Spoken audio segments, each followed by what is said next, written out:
Hello, my dear students. Hope you all are doing well. With today's video, you will be getting a document of solutions till question number 21. Try to complete those questions as directed in that document. First, we will start underlining the important points in the book related to the lecture which we have covered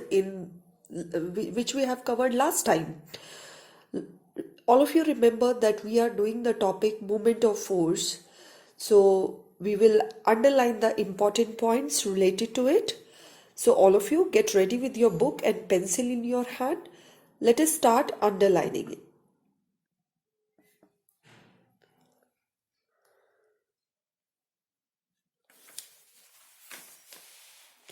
All of you come to the page number 42. See children, I have older edition with me. So if there is some change in the new edition, I am not aware of it. So try to, correlate the work I am doing with the topic unit of moment of force. Yes. Now last time we have talked about moment of force. Moment of force is a force which comes into existence when the object is fixed to a point and you are rotating it. Okay, you are applying force on the object, but the object doesn't shift. In fact, it rotates around that fixed point. So what will be the formula of moment of force was force into moment of force is equal to force into perpendicular distance. To find out the unit, what we will do? We will replace the unit of force here. Unit of force is Newton and unit of distance is meter. So Newton into meter become Newton meter. That becomes the SI unit of moment of force. CGS unit is dyne into centimeter. Underline all those points the way I have underlined it. Now, this relation is really important. How many dyne centimeters are there in 1 Newton meter? So 1 Newton meter is equal to 10 raised to power 7 dyne centimeter. Yes, that conversion we have done in previous class. Now let us look at another important topic. Now we will come to this topic, do you know box? It's on the page number 42. We had discussed about moment of force, but that moment of force can be categorized as anti-clockwise and clockwise. Anti-clockwise moment of force means positive, clockwise means negative. Now look at the diagram carefully. When we say anti-clockwise means moving in the opposite direction as the hands of the clock moves. So here the force is acting at point A and the object moved in the anti-clockwise. Yes, moment of force has been produced, is exerted on the object, but that moment of force will be the positive one. Just opposite to anti-clockwise is clockwise. Clockwise means the object is moving along the hands of the clock. Now closely look at this figure. The direction of movement of force is clockwise here. You applied the force at point B and the object start moving in this direction, clockwise. So we say that the movement of force is negative. Now children, this is by convention, because we all know that force is a vector quantity. Moment of force is a vector quantity and we want to define the direction. So with plus and negative sign we can very easily define the direction or very easily locate the direction of moment of force. So keep these rules in your mind. Now we will move ahead with our next topic, that is pressure. Let us first discuss about thrust. Now to understand thrust, all of you first look at this figure, consider it as a base or a table. Okay, on this table, a pen or anything point is kept like this. Yes, so right now on the sheet, the pen is standing, or I'm holding the pen like this. Yes, so is the pen perpendicular to the sheet? Yes. So this pen is showing the direction of force acting perpendicular to the sheet. Listen children, I am exerting force on this sheet which is perpendicular to the sheet. When this sheet is like this, yes, a plain sheet. On the sheet, I am exerting a force which is perpendicular, and this perpendicular force is called thrust. So a force acting perpendicular to the surface is called thrust. You can take another example. For example, this is wall. Okay, this sheet is wall and this is the screwdriver. So I am inserting this screwdriver into the wall. How I am applying the force? What angle this screwdriver making with the wall? 90 degree. This screwdriver is making 90 degree with the surface. So what type of force I am exerting? Thrust. Yes. Now thrust is like force only, another name for force. Therefore, we use the unit of thrust as Newton, and the symbol for thrust is, Newton is capital N. Yes. Now let us understand what is the effect of thrust. Why we are talking about thrust?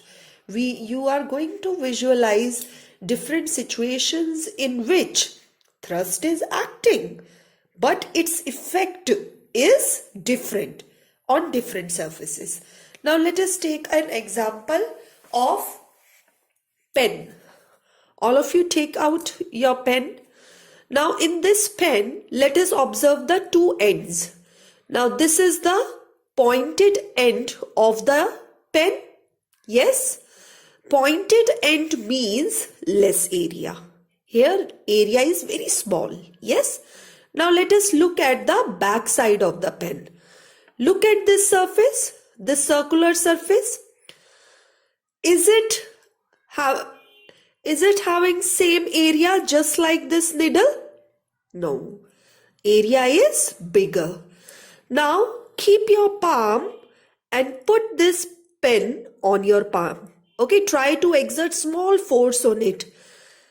So I am keeping the smaller area on the palm. What I am going to experience? This pen going to pinch me. Yes? You are feeling a small force on your palm. Yes? Now let us reverse. Let us bring this bigger area on your palm. Okay, now same force you are applying. Yes?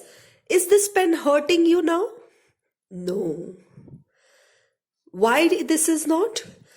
Because when the area got bigger, the effect of force gets smaller.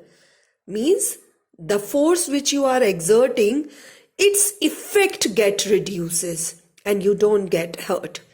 But when the needle side was on your palm, the area of this needle is very small. Small area means more effect of thrust will be produced. Whatever force you are applying, with that force more effect is produced. Same thing I have mentioned here. More area implies less effect of force. More area, this is more area as compared to this. So more area, less effect of pressure, and this effect of pressure in physics we call it as pressure.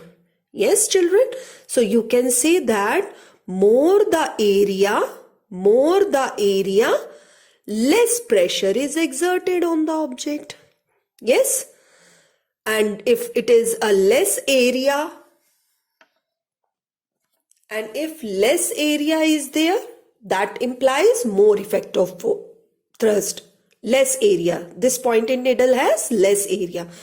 More effect of thrust implies more pressure is exerted. So in both the cases, we were keeping the force same.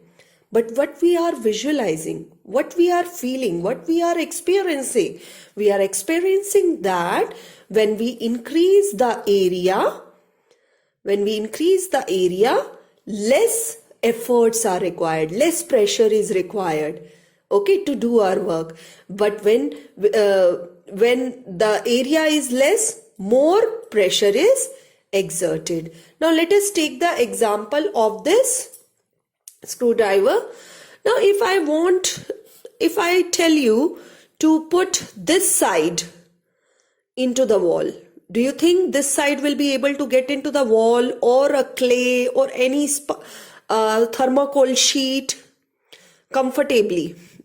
With force maybe you are able to do it, but as compared to this side, this pointed side, do you think it is easy to insert this screwdriver into the wall?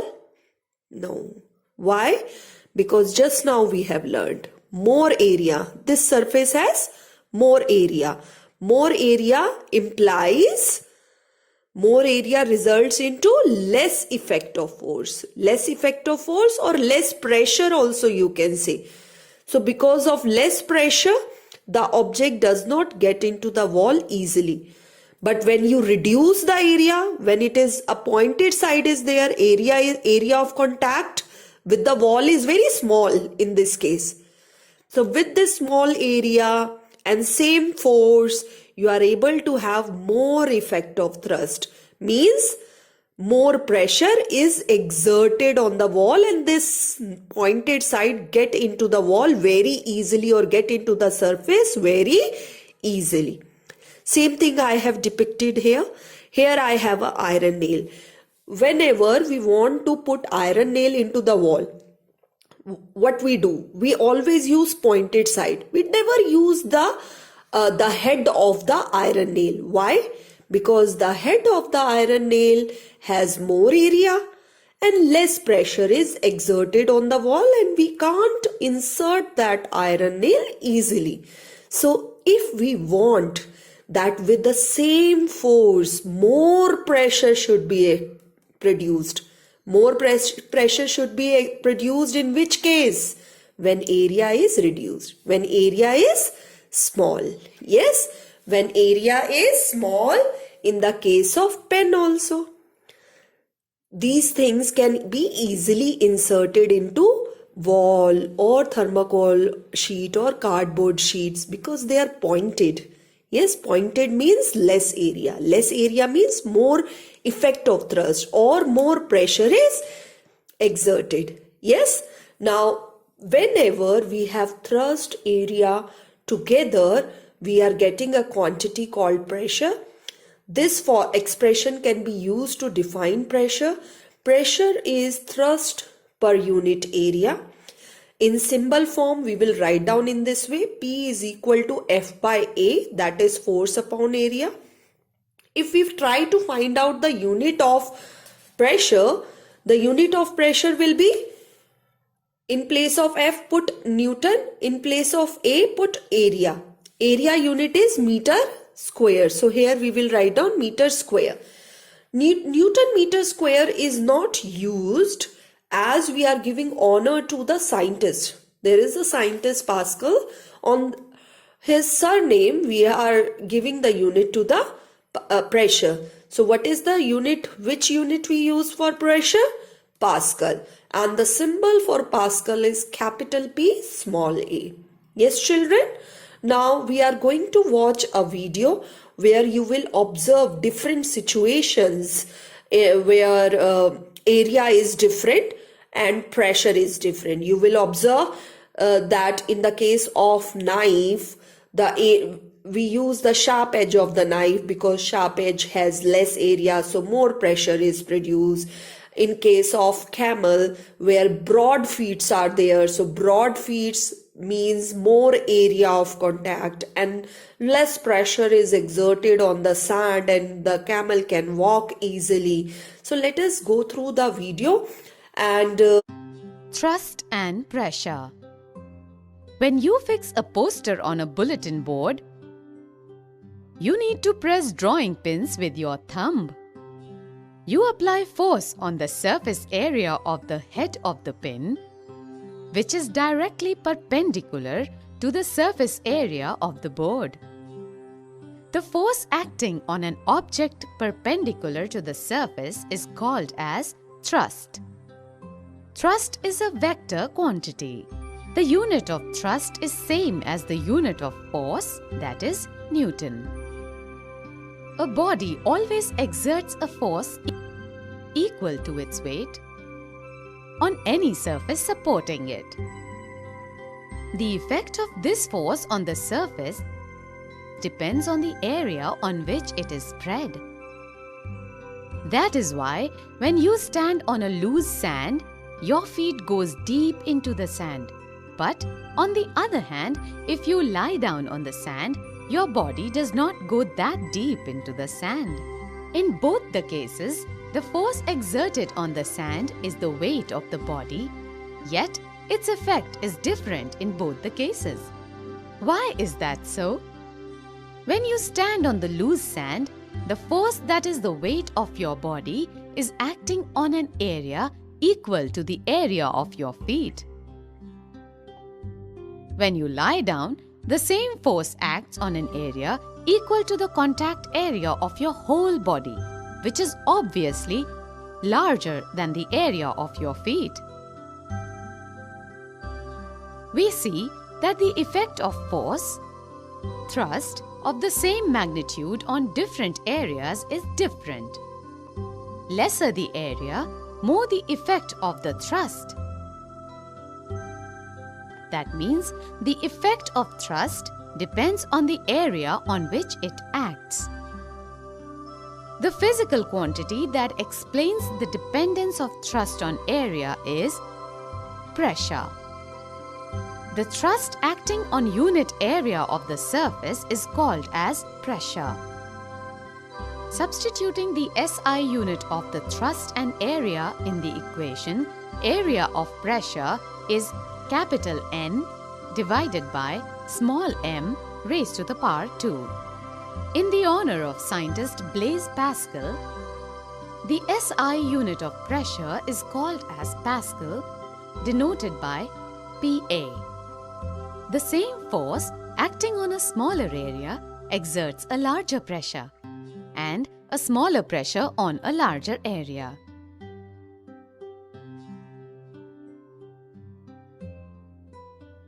This is the reason why a nail has a pointed tip, knives have sharp edges, and buildings have wide foundations.